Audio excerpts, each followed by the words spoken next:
Hey, this is James and I'm back. And today I wanted to discuss with you co-wholesaling, what it is and why it's such a hot technique right now. Uh, now, co-wholesaling is to use a hypothetical. Say one investor has a house under contract. Say they've went through the trouble of marketing.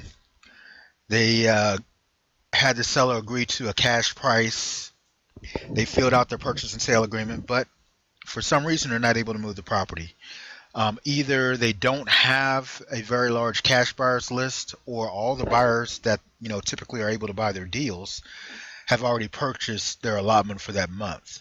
So if for whatever reason the house is not moving, they could either reach out to another investor and sell the property through their buyers list. Or it could be another investor that has a buyer's list and they're not really into marketing for sellers. But whatever the situation is, another investor has a list of active buyers that are available to go ahead and purchase the property from the one that has the house initially under contract. So, and typically what they do is work out, negotiate a split. It should be 50-50 in my opinion.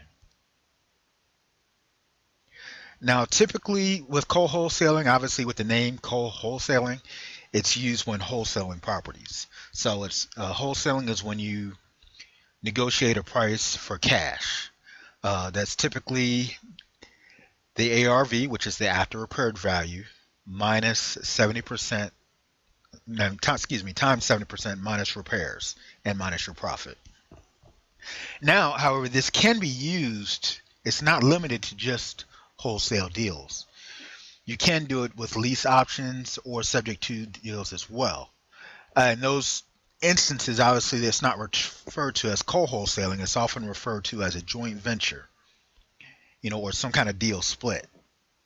But so you're not limited to wholesale deals, but you can, take that particular technique once you've got it down and apply it to other areas of real estate as well. Now, here's some of the benefits to co-wholesaling. Number one is you can actually start doing this tomorrow because it doesn't involve actually require a heavy marketing budget in order to get started. You can let your investors, they can focus on marketing for motivated sellers while you focus on building up your cash buyers list. And it also allows you to do deals in multiple states. Here's some more benefits. It only requires using a 1 or 2 page agreement needed. If you looked at some of my earlier videos, you may have noticed a flex option agreement, which I love when doing co-wholesaling. Also a JV agreement, which is typically 2 pages, the one that I use. And within that JV agreement, it typically outlines a 50-50 split, whatever the situation is normally, whether it says subject to deal, lease option, or a wholesale deal. That doesn't require a huge marketing budget, which I mentioned before. You can use Craigslist to build up your list. You can reach out to local RIA groups. You can even call, the We Buy Houses guys online in order to build up your list. You're just trying to find out exactly where they're looking to buy houses, what they're willing to pay, and it doesn't require you to put out any kind of earnest money deposit. Typically, if you're a buyer,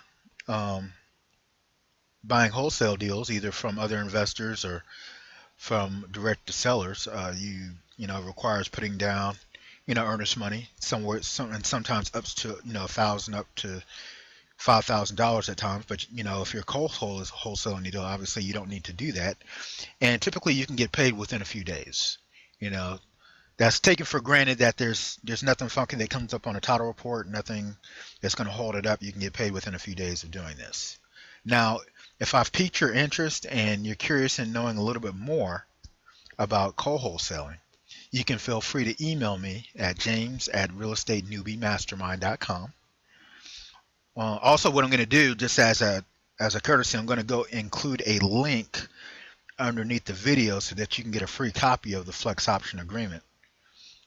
If you're already familiar with on how to do how to do co-wholesaling. Plus, it's something beneficial to add to your arsenal because again, it's not limited to just co-wholesaling. You can use it for lease options or subject to deals as well. It's a very unintimidating document, so it doesn't really trigger any kind of resistance when you send it over, whether to another investor or to a homeowner. So I'll include that in the link below. But if you have any questions, feel free to email me, leave comments below, and yeah, take advantage of getting that contract. But and I'll talk to you soon on the next video.